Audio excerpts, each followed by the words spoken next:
Mysteries of Udolpho by Ann Radcliffe.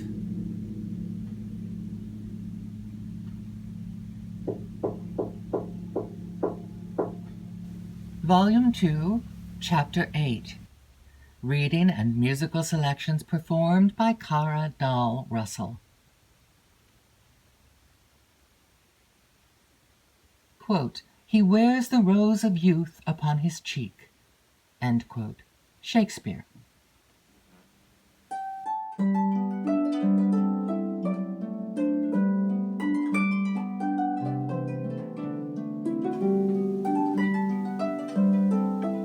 We now return to Valancourt, who, it may be remembered, remained at Toulouse some time after the departure of Emily, restless and miserable. Each morrow that approached, he designed, should carry him from thence, yet tomorrow and tomorrow came, and still saw him lingering in the scene of his former happiness. He could not immediately tear himself from the spot where he had been accustomed to converse with Emily, or from the objects they had viewed together, which appeared to him memorials of her affection, as well as a kind of surety for its faithfulness. And next to the pain of bidding her adieu, was that of leaving the scenes which so powerfully awakened her image. Sometimes he had bribed a servant, who had been left in the care of Madame Montoni's chateau, to permit him to visit the gardens, and there he would wander for hours together, wrapped in a melancholy not unpleasing. The terrace and the pavilion at the end of it, where he had taken leave of Emily on the eve of her departure from Toulouse, were his most favourite haunts. There, as he walked, or leaned from the window of the building, he would endeavour to recollect all she had said on that night, to catch the tones of her voice as they faintly vibrated on his memory, and to remember the exact expression of her countenance, which sometimes came suddenly to his fancy, like a vision. That beautiful countenance, which awakened, as by instantaneous magic, all the tenderness of his heart, and seemed to tell with irresistible eloquence that he had lost her for ever.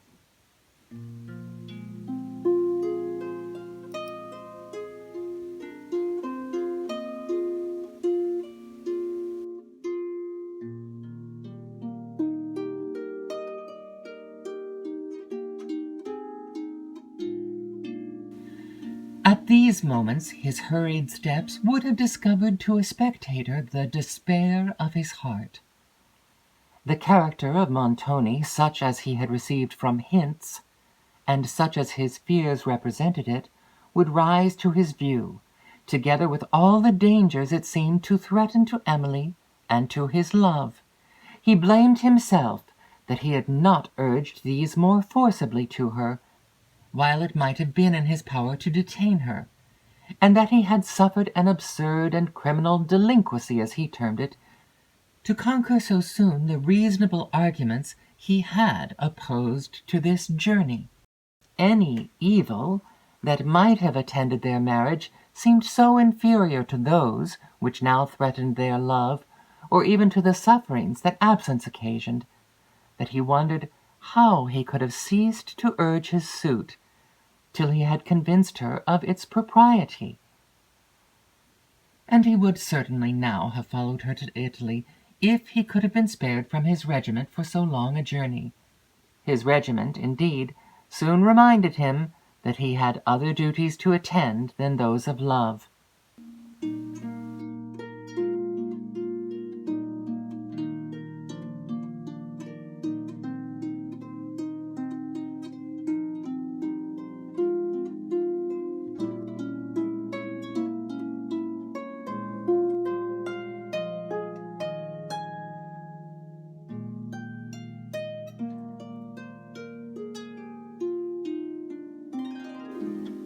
A short time after his arrival at his brother's house, he was summoned to join his brother officers, and he accompanied a battalion to Paris, where a scene of novelty and gaiety opened upon him, such as, till then, he had only a faint idea of, but whom, whenever he could steal an opportunity, he escaped to think of Emily.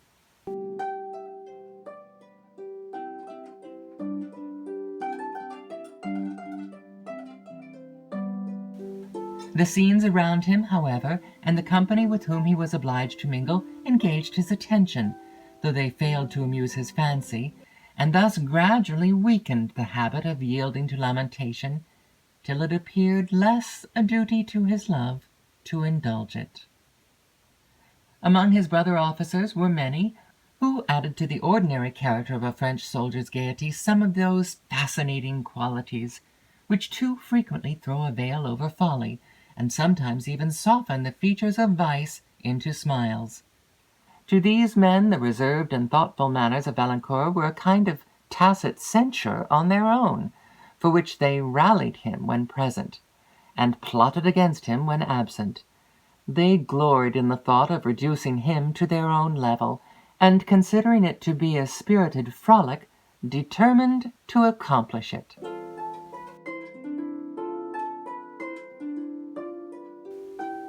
Valancourt was a stranger to the gradual progress of scheme and intrigue, against which he could not be on his guard.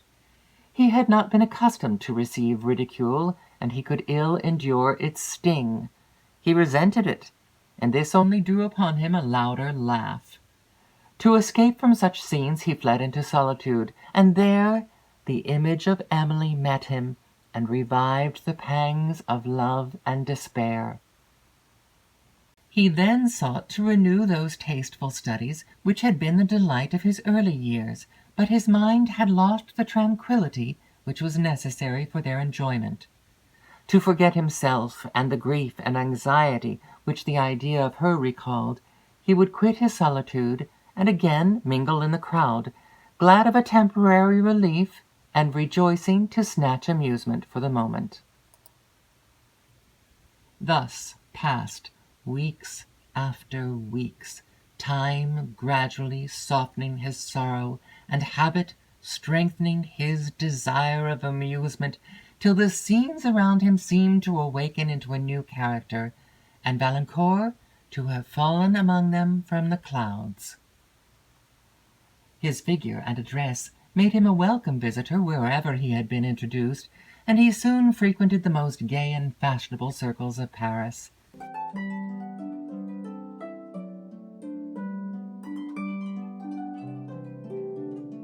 Among these was the assembly of the Countess Lacour, a woman of eminent beauty and captivating manners. She had passed the spring of youth, but her wit prolonged the triumph of its reign, and they mutually assisted the fame of each other, for those who were charmed by her loveliness spoke with enthusiasm of her talents, and others who admired her playful imagination declared that her personal graces were unrivalled. But her imagination was merely playful, and her wit, if it could be called, was brilliant rather than just. It dazzled, and its fallacy escaped the detection of the moment, for the accents in which she pronounced it, and the smile that accompanied them, were a spell upon the judgment of the auditors. Her petits soupers were the most tasteful of any in Paris, and were frequented by the many of the second class of literati. She was fond of music, was herself a scientific performer, and had frequently concerts at her house. Valancourt, who passionately loved music, and who sometimes assisted at these concerts, admired her execution, but remembered with a sigh the eloquent simplicity of Emily's songs, and the natural expression of her manner, which waited not to be approved by the judgment, but found their way at once to the heart. Madame la Comtesse had often deep play at her house, which she affected to restrain, but secretly encouraged, and it was well known among her friends that the splendor of her establishment was chiefly supplied from the profits of her tables. But her petits soupers were the most charming imaginable. Here were all the delicacies of the 4 quarters of the world, all the wit and the lighter efforts of genius, all the graces of conversation, the smiles of beauty and the charm of music. And Valancourt passed his pleasantest as well as most dangerous hours in these parties.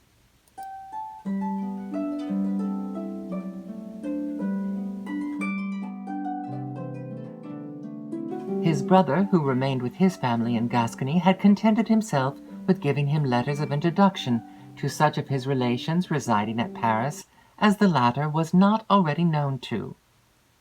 All of these persons of some distinction, and as neither the person, mind, nor manners of Valancourt the younger threatened to disgrace their alliance, they received him with as much kindness as their nature, hardened by uninterrupted prosperity, would admit of.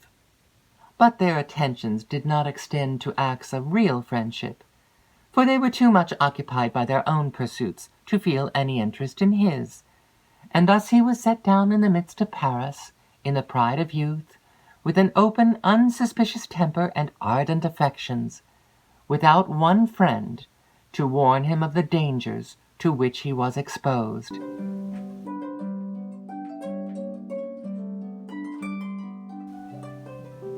Emily, who, had she been present, would have saved him from these evils by awakening his heart and engaging him in worthy pursuits, now only increased his danger. It was to lose the grief which the remembrance of her occasioned that he first sought amusement, and for this end he pursued it, till habit made it an object of abstract interest.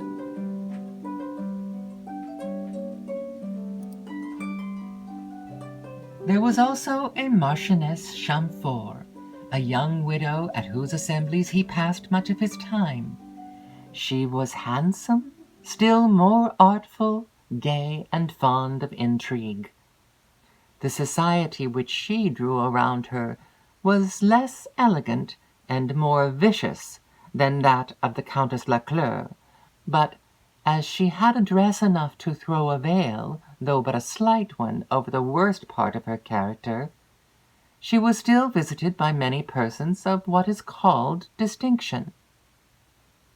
Valancourt was introduced to her parties by 2 of his brother officers, whose late ridicule he had now forgiven so far that he could sometimes join in the laugh, which a mention of his former manners would renew. The gaiety of the most splendid court in Europe, the magnificence of the palaces, entertainments, and equipage that surrounded him, all conspired to dazzle his imagination and reanimate his spirits, and the example and maxims of his military associates to delude his mind. Emily's image, indeed, still lived there, but it was no longer the friend, the monitor, that saved him from himself, and to which he retired to weep the sweet yet melancholy tears of tenderness. When he had recourse to it, it assumed a countenance of mild reproach that wrung his soul, and called forth tears of unmixed misery, his only escape from which was to forget the object of it, and he endeavored, therefore, to think of Emily as seldom as he could. Thus dangerously circumstanced was Valancourt at the time when Emily was suffering at Venice from the persecuting addresses of Count Morano and the unjust authority of Montoni, at which period we leave him. End of Volume 2, Chapter 8. Reading and musical selections performed by Kara Dahl Russell. You can support the reading of this audiobook and other projects directly at paypal.me/Kara Dahl Russell. Thank you.